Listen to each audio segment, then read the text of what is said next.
اس سے کم یا زیادہ نہیں کھینچیں گے. ایسے کہیں گے جاءکل. مؤمناتو میں حمزہ ساکن ہے اور حمزہ ساکن پر ہمیشہ جھٹکا دے کر پڑھتے ہیں، تو ہم جھٹکا دیں گے. ایسے کہیں گے مؤمناتو. نون کے اوپر کھڑی زبر ہے اور کھڑی زبر کو ایک الف کی مقدار کھینچ کر پڑھیں گے. ایسے مؤمناتو یبایعنک علی اللہ.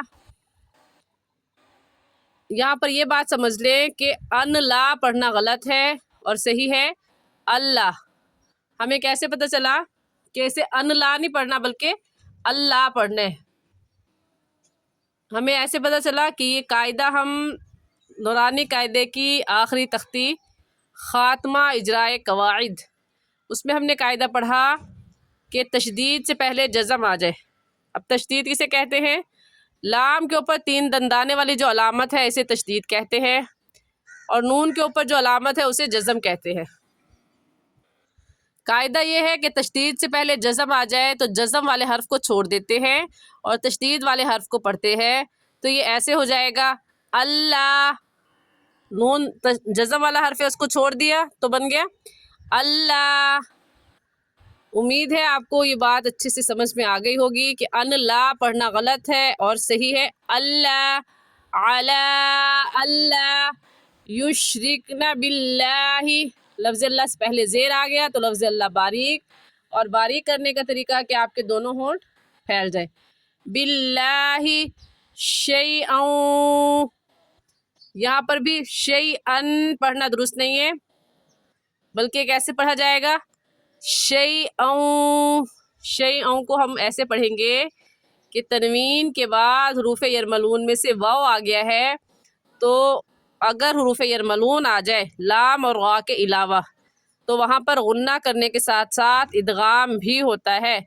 غنہ ناک میں ایک الف کی مقدار آواز چھپانے کو غنہ کہتے ہیں، اور ادغام کہتے ہیں کہ اس تنوین کو یا نون ساکن کو اگلے لفظ کے ساتھ ملا کر پڑھنا. تو ادغام بھی ہوگا اور غنہ بھی ہوگا. ہم ایسے پڑھیں گے شیئا. شیئن کہنا درست نہیں ہے، ایسے کہیں گے علی اللہ یشرکن باللہ شیئا ولا یسرقن.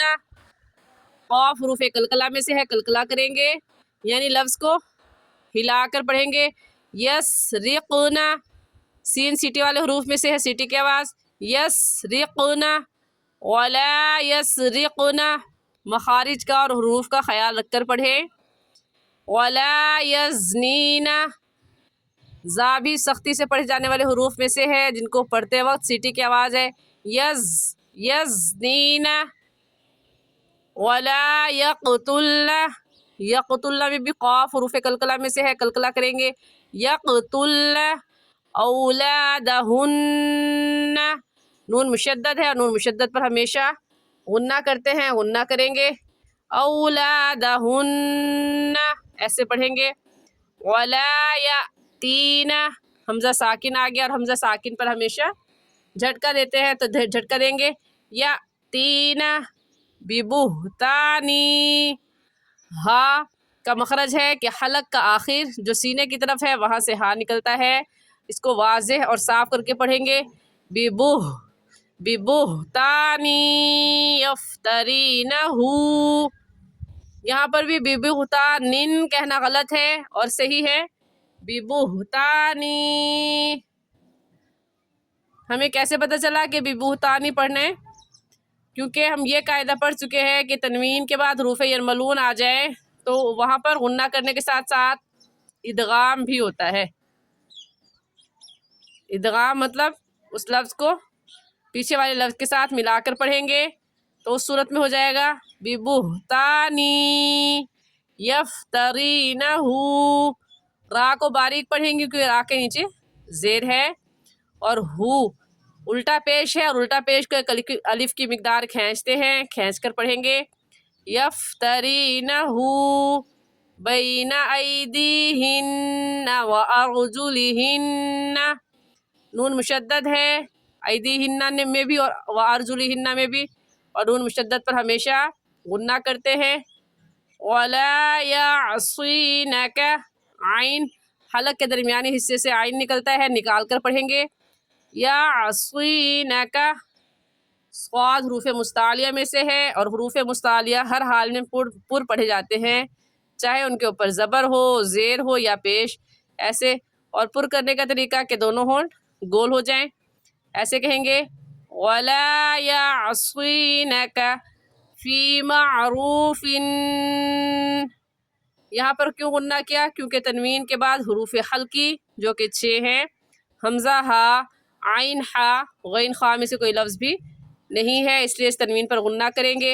ایسے کہیں گے معروف فبایعہن واستغفر لہن اللہ. خا وقف مطلق کی علامت ہے، جس کا مطلب یہ ہے کہ یہاں پر ٹھہرنا چاہیے، تو یہاں پر ہم ٹھہریں گے، اور جب وقف کریں گے تو آخری حرف کو ساکن کر دیں گے، تو ہو جائے گا واستغفر لہن اللہ ان اللہ غفور رحیم. انہ میں نون مشدد ہے، نون مشدد پر ہمیشہ غنہ ہوتا ہے. لفظ اللہ سے پہلے زبر آ گیا، لفظ اللہ کو پر یعنی موٹا کر کے پڑھیں گے، اور موٹا کرنے کا طریقہ کہ آپ کے دونوں ہونٹ گول ہو جائے. اور غفور الرحیم، غفور الرحیم میں تنوین کے بعد حروف یرملون میں سے غا آ گیا ہے، تو غنہ کرنے تو ہم یہاں پر غنہ نہیں کریں گے، بلکہ جلدی سے پڑھ جائیں گے غفور الرحیم. آج کے لیے اتنا ہی سبق. امید کرتی ہوں کہ آپ کو سبق اچھے سے سمجھ میں آ گیا ہوگا. پھر بھی کچھ پوچھنا یا سمجھنا چاہے تو آپ پوچھ سکتے ہیں. جزاکم اللہ خیرہ. السلام علیکم ورحمۃ اللہ وبرکاتہ.